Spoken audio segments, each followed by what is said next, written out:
Selamat malam Bapak, Ibu, dan saudara-saudara, serta semua anak-anak yang dikasihi Tuhan, sahabat GPIB, di mana saja berada, kembali kita berjumpa dalam Night Call GPIB bersama dengan saya, Pendeta Jennifer Pelupesi Wowor, Pendeta Pelum GPIB yang ditugaskan untuk belajar di Fordham University, New York, USA.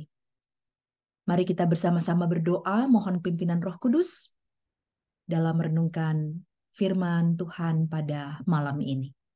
Mari kita berdoa. Ya Tuhan, sahabat kami yang baik, kami bersyukur dalam hari ulang tahun Pelkat GP GPIB ke-73, kami dapat merenungkan firman-Mu, sumber kebenaran. Tuntunlah kami agar cahaya pengharapan terus terpancar dalam pesan firman yang kami renungkan, dan kami boleh terus menjadi berkat dalam kehidupan, secara khusus untuk semua pemuda GPIB dalam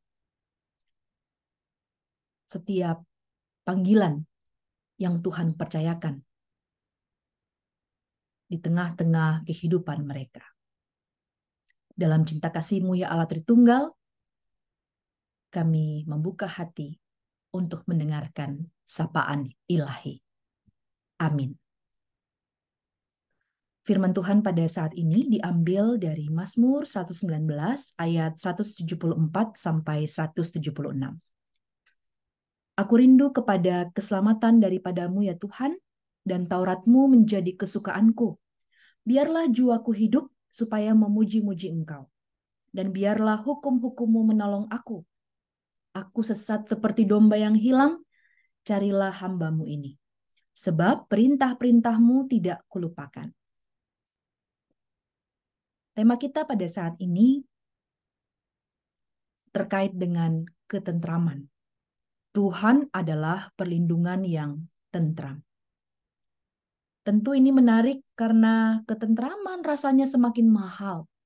Di tengah-tengah kondisi kehidupan di era postmodern dalam konteks global, ketika rasa-rasanya banyak orang yang justru tidak tentram berhadapan dengan dinamika kehidupan, bahkan sensasi kecemasan yang tidak berkesudahan. Namun kita diingatkan tentang pentingnya mengandalkan Tuhan, sumber ketentraman. Saat kita bersyukur bersama dengan Pelkat GP GPIB untuk hari ulang tahun ke-73 pada saat ini, kita semua tentu ingat bahwa warna untuk Pelkat GP GPIB adalah biru Ben-Hur, artinya berani dan setia. Warna biru berasal dari warna api yang temperaturnya paling panas, sehingga warna api biru ini menandakan semangat pemuda yang mengobarkan keberanian dibarengi dengan kesetiaan. Yang menarik, warna biru pada api ini bisa timbul karena intensitas hembusan yang tinggi, sehingga nyala api tetap bisa konsisten. Tanpa adanya hembusan yang kuat dan tinggi, tentu nyala api biru tidak bisa seperti yang diharapkan. Maka jangan takut dengan hembusan yang kuat dan kencang dalam hidup. Tetap di dalamnya ada keberanian dan kesetiaan yang bisa lahir. Sekalipun ketika hembusan itu datang, rasanya tidak nyaman.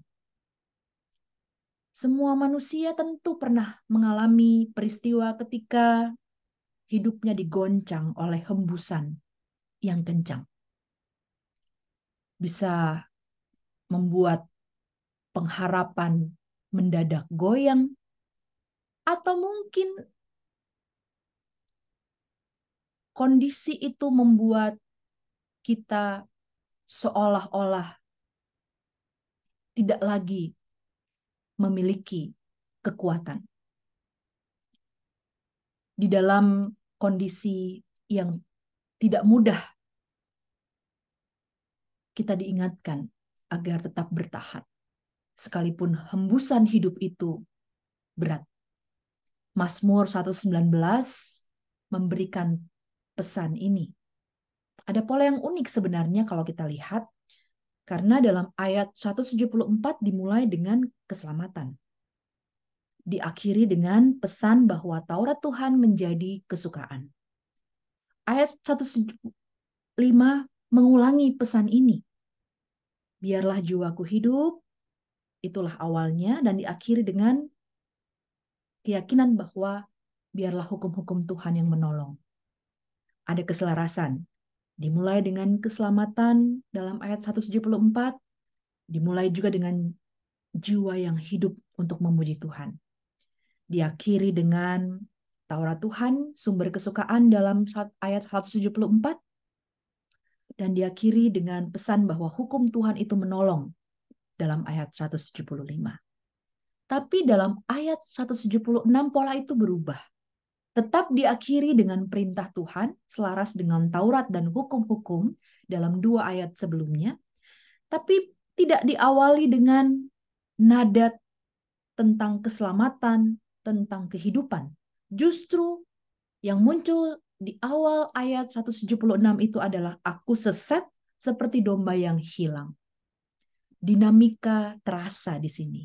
Perbedaan nampak. Hidup ini memang kadangkala bisa membuat kita berubah. Ada kalanya kita merasakan kemantapan dan kerinduan terhadap hadirat Tuhan. Kita bisa merasakan kekuatan untuk memuji Tuhan, tapi ada kalanya kita juga merasa hilang lenyap, bahkan sesat. Dalam situasi ini, pemazmur tetap mengumandangkan pesan tentang pentingnya ingat perintah-perintah Tuhan. Setia pada Tuhan, ingat pada perintahnya. Dan inilah makna penting dalam Mazmur yang memiliki pasal terpanjang dalam Alkitab. Bahkan ada pola akrostik dalam abjad-abjad Ibrani yang muncul dalam 22 alinea Mazmur ini. Tujuannya apa? Supaya mudah diingat.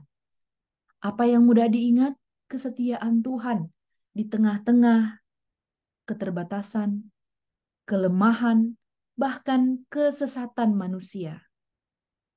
Kesetiaan Tuhanlah yang membuat kita mampu untuk bertahan.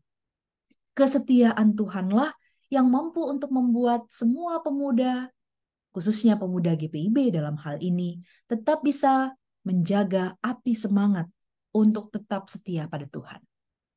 Mazmur 119 juga menjadi berkat bagi para pemuda dalam konteks masyarakat pada zaman itu, karena pemuda tetap dianggap sebagai anak-anak, dalam tanda kutip ya. Anak kemarin sore yang belum tahu apa-apa, belum ada pengalaman dibandingkan dengan orang yang lebih dewasa. Maka dalam kategori penyebutan anak bagi masyarakat Israel pada saat itu, dikenal beberapa istilah di mana pemuda masuk di dalamnya. Yang pertama ada brepos atau nepios yang menunjuk pada bayi. Ada juga paidion atau kosarion yang menunjuk pada anak kecil. Dan teknon, itulah laki-laki dan perempuan yang belum menikah, yang menunjuk pada komunitas pemuda. Jadi memang masih anak-anak, tidak mudah untuk bisa bertahan di tengah-tengah situasi yang demikian. Ketika kadangkala suara kita dibungkam, pendapat kita disisihkan, karena masih dianggap anak kemarin sore. Tapi bukan berarti kita tidak punya harapan untuk bisa tetap bertahan, untuk bisa terus mengumandangkan pesan kekuatan menjadi berkat untuk berani dan setia pada Tuhan.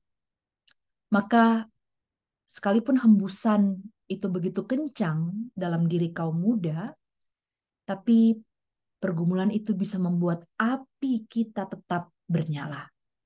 Filosofi ini juga ternyata dimiliki oleh orang-orang muda di New York. ketika mempelajari kekuatan hembusan angin yang begitu kencang, yang ternyata justru mempercantik salah satu ikon terkenal di kota New York, yaitu patung Liberty.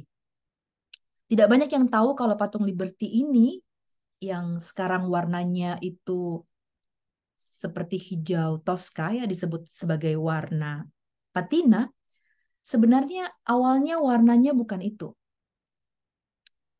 Warna dari patung Liberty ketika pertama kali diberikan untuk pemerintah Amerika adalah warna tembaga dengan nuansa coklat kemerahan.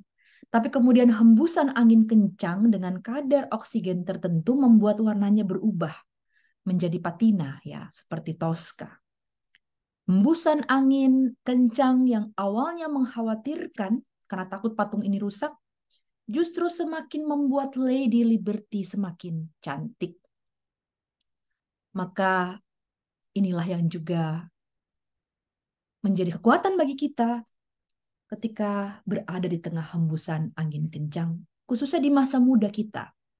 Saat segala idealisme kita runtuh, berhadapan dengan kesulitan hidup, kita diingatkan untuk tetap mengandalkan Tuhan, maka masa muda kita tetap akan cemerlang. Cahaya pengharapan itu tidak hilang. Bukankah ini pesan dari salah satu lirik dalam Mars Pelkat GP-GPIB? Persoalan dan tantangan teratasilah oleh hikmat dari Tuhan. Bukan dari kekuatan kita, tapi karena hikmat Tuhan, kesetiaan dan kasih Tuhan yang tidak berkesudahan. Selamat hari ulang tahun Pelkat GP-GPIB ke-73. Kiranya masa muda yang kita jalani tetap terus menjadi berkat demi kemuliaan nama Tuhan. Saya akan akhiri perenungan kita dengan menaikkan doa yang menginspirasi Ignatius Loyola sejak masa mudanya dan kemudian terus menjadi berkat dan menjalankan hidup berpengharapan sampai di masa dewasa. Mari kita berdoa. Ya Tuhan, ambillah dan terimalah seluruh kemerdekaanku, ingatanku, pikiranku, dan segenap kehendakku. Segala kepunyaan dan milikku ambillah ya Tuhan. Engkaulah yang memberikannya padaku. Padamu Tuhan ku kembalikan semuanya. Semua milikmu. Pergunakanlah sekehendakmu. Amin. Tuhan memberkati kita semuanya.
Kesehatan, Gria Husada Surabaya membuka penerimaan mahasiswa baru tahun ajaran 2023 sampai 2024.